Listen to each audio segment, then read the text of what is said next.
Our reading today is from the New Testament, Luke chapter 15, verses 11 through 32. Then he said, "There was once a man who had 2 sons. The younger said to his father, 'Father, I want right now what's coming to me.' So the father divided the property between them. It wasn't long before the younger son packed his bags and left for a distant country.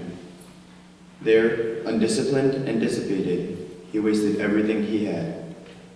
After he had gone through all his money, there was a bad famine all through that country, and he began to hurt. He signed on with a citizen there, who assigned him to his fields and to slop the pigs. He was so hungry he would have eaten the corn cobs in the pig slop, but no one would give him any. That brought him to his senses.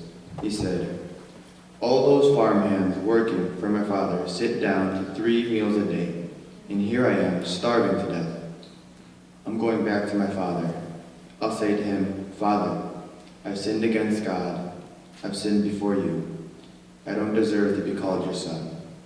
Take me on as a hired hand.' He got right up and went home to his father. When he was still a long way off, his father saw him. His heart pounding, he ran out, embraced him, and kissed him. The son started his speech. 'Father, I've sinned against God. I've sinned before you. I don't deserve to be called your son ever again.' But the father wasn't listening. He was calling to his servants, 'Quick, bring a clean set of clothes and dress him. Put the family ring on his finger and sandals on his feet. Then get a grain-fed heifer and roast it. We're going to feast. We're going to have a wonderful time. My son is here, given up for dead and now is alive. Given up for lost and now found.' And they began to have a wonderful time. All this time his older son was out in the field. When the day's work was done, he came in. As he approached the house, he heard the music and dancing. Calling over one of the houseboys, he asked, 'What's going on?' He told him, 'Your brother came home. Your father has ordered a feast, barbecued beef, because he has him home safe and sound.' The older brother stalked off in an angry sulk and refused to join in. His father came out and tried to talk to him, but he wouldn't listen. The son said, 'Look how many years I've stayed here serving you, never giving you one moment of grief, but have you ever thrown a party for me and my friends? Then this son of yours, who has thrown away your money on whores, shows up and you go all out with a feast.' His father said, 'Son, you don't understand. You're with me all the time, and everything that is mine is yours. But this is a wonderful time, and we had to celebrate. This brother of yours was dead, and he is alive. He was lost, and he's found.'"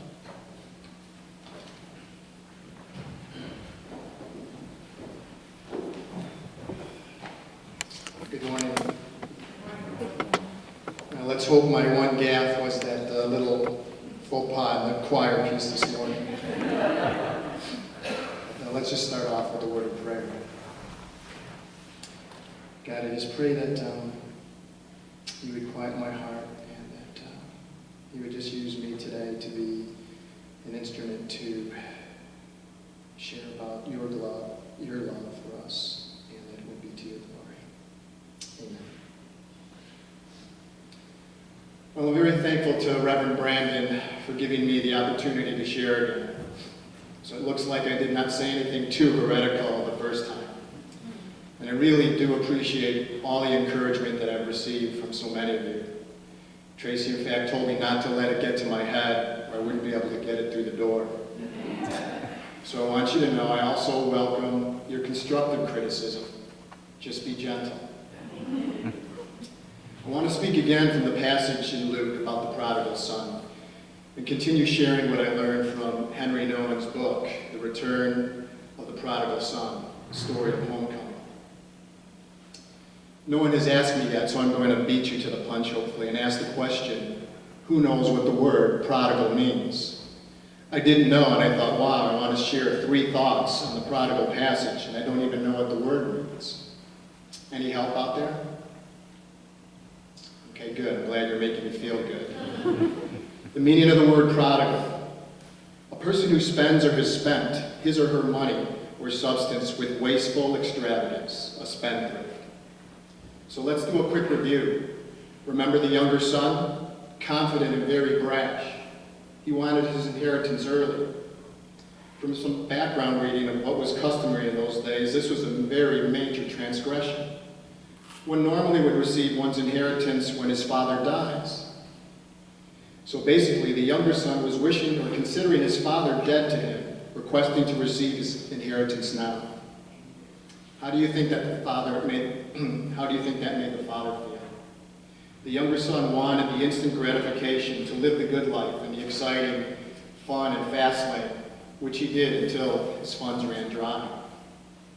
The end result, after spending all that money, was living in conditions worse than the pigs that he was feeding.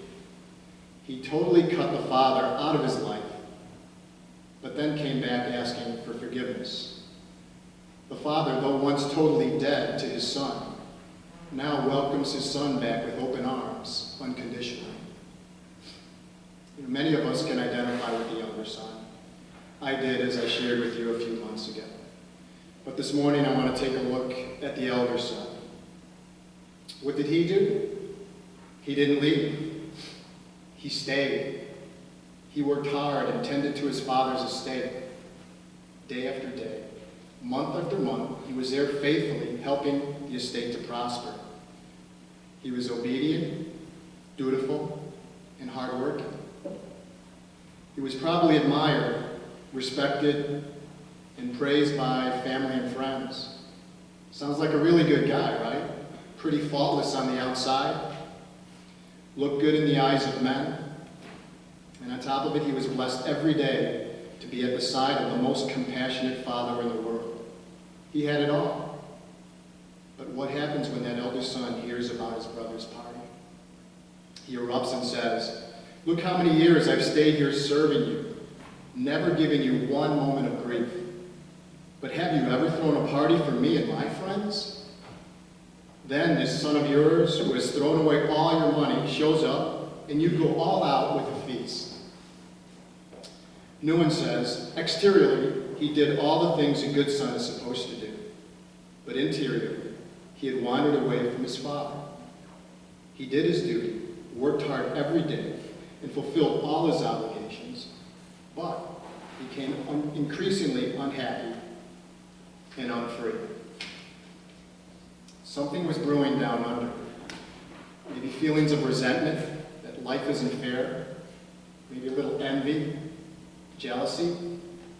He continued to do all the right things, but rather than leaving him feeling good, was doing the opposite, as his actions were now driven by animosity and spite, robbing him of the joys right in front of him. At a get-together one night with some friends, our discussion kind of wandered onto the topic of theology.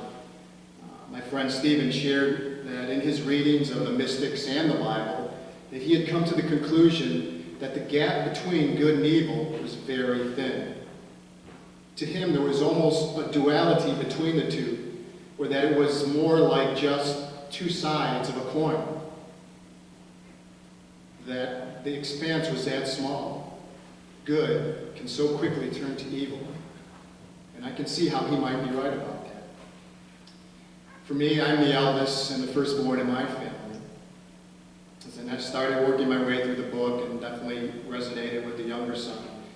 And then I reached the part where he talks about the older son. And I felt this weight come on my shoulders again, and this pit in my stomach. And I'm like, uh-oh. I can identify with this guy too. Being the oldest, I had the first opportunity to go to college. My parents said, "Dad, you told me to go." I didn't even know I didn't know what I want to do. They said, "You should go, even though you don't know what you want to study or do. He wants you to go to experience life and learn how to be independent." Well, I just didn't have any clue what I wanted to do or study, and that I thought it would be better to save the money until I did. I wanted to live up to the expectations of my parents and be considered smart and financially aware of the situation. I wanted to please them and do the right thing. I shared before that I got a job as a runner down at the Board of Trade to learn about business and see if that's what interested me. Well, both my siblings would go on to college. They were, and rightfully so, concerned about making their own way in life. And going to college was the right thing. They would bring home their friends for the holidays and share about all of their new experiences and things that they were doing. And then, to be honest, I started to feel a little envy toward them. And once I let that first thought come in, then it fed to other thoughts like, well, they probably didn't give a second thought about mom or dad's money. Now they want to go on vacations with their friends. You know, they get all the access to this money for vacations and things. What about me? They're away at school and I'm left here to do all the work. I'm kind of getting screwed here. Woe is me. And on it can kind of feed and feed and feed. But I was wrong. I was out of line. In reality, the only chores that I had to do was take out the garbage and some shoveling in the winter. It was my choice. I was happy at my job, and I was learning new things every day. Being at home, I got free rent, the best homemade meals, my laundry done. And I was home with my parents. I could have been deepening my relationship with them.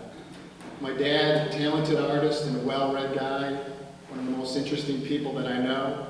I could have had so many great discussions with him.